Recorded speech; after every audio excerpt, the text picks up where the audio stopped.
Welcome to our new video aspirants. आज हमारे topic number 2 है प्रेसिएंट कॉम्पोजिशन में जो है रीडिंग कॉम्प्रिहेंशन। सबसे पहले हम देखते हैं कि कॉम्प्रिहेंशन जो है वो होता क्या है। ठीक है, तो कॉम्प्रिहेंशन जो है वो एक्चुअली हम देखेंगे कि जिमरमैन, एस्टर्ट एंड हंचिन ने 2003 में 7 कीज़ दी थी कॉम्प्रिहेंशन को समझने के लिए जो हेल्प करती हैं।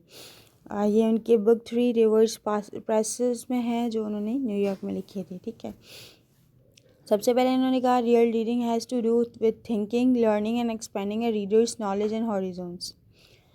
सो सबसे पहले कॉम्प्रिहेंशन जो है वो थिंकिंग के प्रोसेस से स्टार्ट होगी कि कॉम्प्रिहेंशन को हम रीडिंग के बाद देखेंगे कि इसमें हमसे पूछा क्या जा रहा है, फिर हम उसको लर्न करेंगे।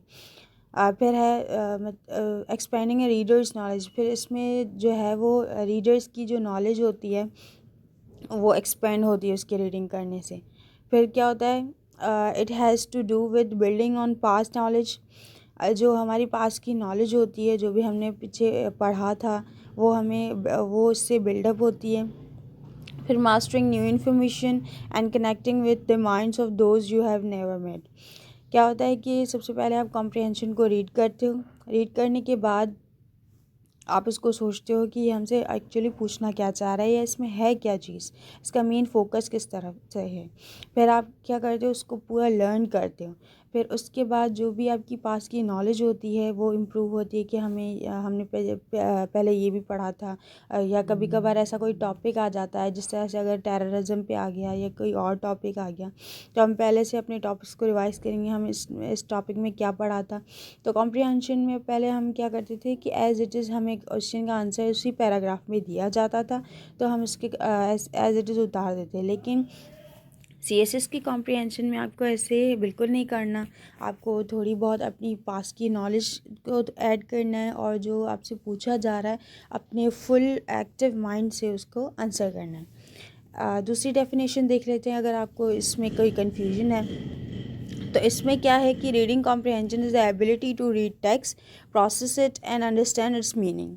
It relies on two interconnected abilities. 2 abilities अगर आप में है तो आप कॉम्प्रिहेंशन को ईजिली कवर अप कर सकते हो। सबसे पहले जो है वर्ड रीडिंग और सेकंड जो है हमारा लैंग्वेज कॉम्प्रिहेंशन। जो इंग्लिश लैंग्वेज है ना आपकी, वो उससे मतलब कि आप में ऐसी एबिलिटी होनी चाहिए कि आप ना वर्ड्स को और उसकी मीनिंग को समझ सको।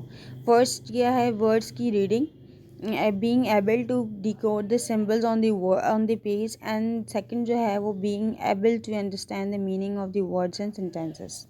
ये दोनों एबिलिटीज़ ऐसी एबिलिटीज़ हैं जो आपको कॉम्प्रिहेंशन इजीली करवा सकती हैं।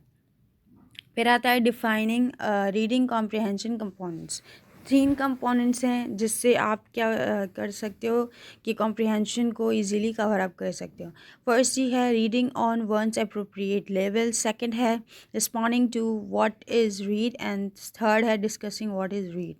सबसे पहले आप उसको रीड करोगे सही तरीके से, फिर आपको उसको रिस्पॉन्ड करोगे कि आपको इससे समझ में क्या आया है।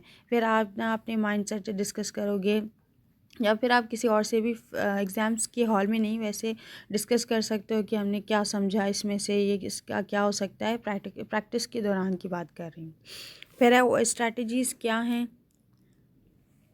सबसे पहले जो स्ट्रैटेजी है वो बुक क्लब से, और सेकंड जो है वो पार्टनर रीडिंग है। बुक क्लब से आप बुक्स की डिफरेंट बुक्स की रीडिंग करके और डिफरेंट एस्पेक्ट्स को देख के सारे जमा करके अपना एक ओपिनियन जो है वो बना सकते हो और अपने आइडियाज़ को बिल्डअप कर सकते हो। इस तरह से आपकी जो रीडिंग है वो बेटर से बेटर होती जाएगी। फिर है आपका पार्टनर रीडिंग।